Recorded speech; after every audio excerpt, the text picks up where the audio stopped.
I am a simple man. I search for warmth and tiny spaces to curl up in. I like to have my head petted also. I diagnose you with cat. All of us would curl up in a shoebox if we were able to. I don't know anything about Dragon Ball and have no intention of getting into it. I just want to know what leads Vegeta, who I understand is the Prince of Space or something, to turn good, settle down, get a beautiful wife, and wear a pink blouse. He met a woman who wasn't intimidated by him, and he had no coping mechanism except to marry her. I can respect that. So I'm a lifelong atheist, and I've never actually read the Bible, but this guy sure seems like he has ADHD. You're telling me he hyper-focused so hard he created the whole world in 6 days, then got kinda tired of it and didn't really do anything until the project started going wrong, at which point he tried in frustration to flood the whole thing so he could start over? With the Lord, a day is like 1,000 years, and 1,000 years are like a day. Bestie, it is time to get tested. Hey buddy, you've been in your depression moss-covered hollow stump for about 4 hours now. Is there something you want to talk about? It needs more moss. I know it's cozy, but this isn't healthy for you or the lichen culture. I am the lichen culture. Being covered in moss doesn't make you moss. Lycanthropy is not a real thing. Sorry, I can't hear you anymore, dude.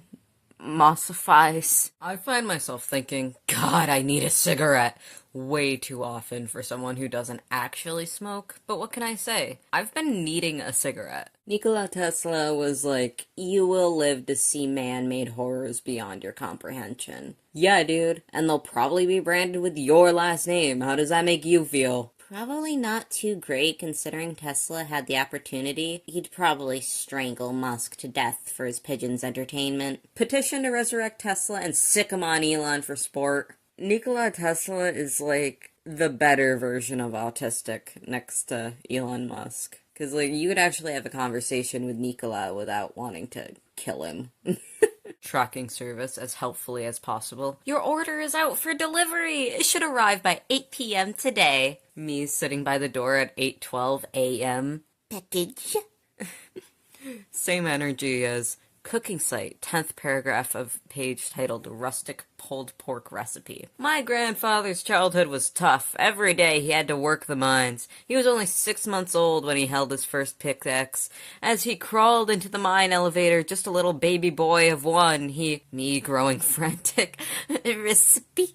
Love to be paid. A leather pouch heavy with coin that makes a satisfying clink as the mysterious stranger sets it down meaningfully on the oaken table. As a Target cashier who had a guest pay $53 in all quarters yesterday, no you don't.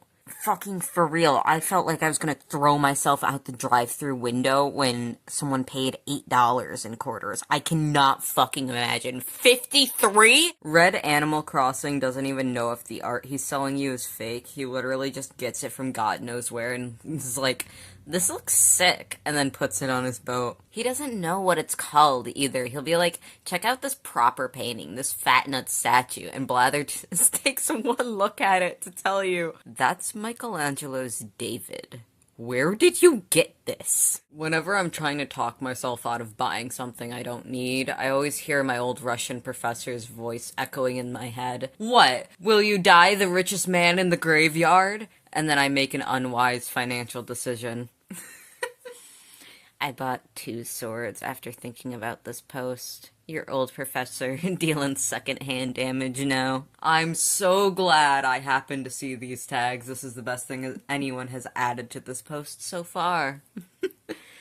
Oh god, I'm tempted. I couldn't survive in a sitcom. So many characters are just dicks for absolutely no reason, and I would simply have to punch them. The way people treat each other in like every single sitcom makes me so angry, and I would be full on punch mode all the time and go to comedy jail. I need you to know that I would emphatically and without question pay real human dollars to watch a season of Friends where you appear to routinely beat the shit out of Ross Geller. The thing that messes me up about the whole "the butler did it" trope is that we literally have no idea where it comes from. The earliest known piece of detective fiction in which the butler in fact did it, published in 1930. The earliest known article calling out The butler did it as an egregious cliché in detective fiction, published in 1928. Obviously, there must have been earlier examples of detective fiction in which the butler did it, but none of them have survived to the current present day, leaving us with this bizarre situation where the earliest known call-out post about the trope predates its earliest known actual use by a full 2 years.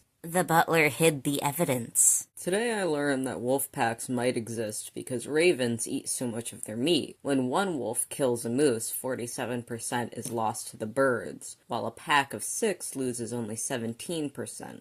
The team witnessed a single wolf killing a moose 11 times, which weakened the notion that wolves hunt in packs because of difficulty. Via Reddit. Hashtag wolves hunt in packs so they can plausibly tell carrion birds. Hashtag sorry you can't sit with us, there's no seats left. Why did the wolf have to kill that moose 11 times? Why won't it just stay dead? Have you heard of zombie moose? No? Then thank your local wolves.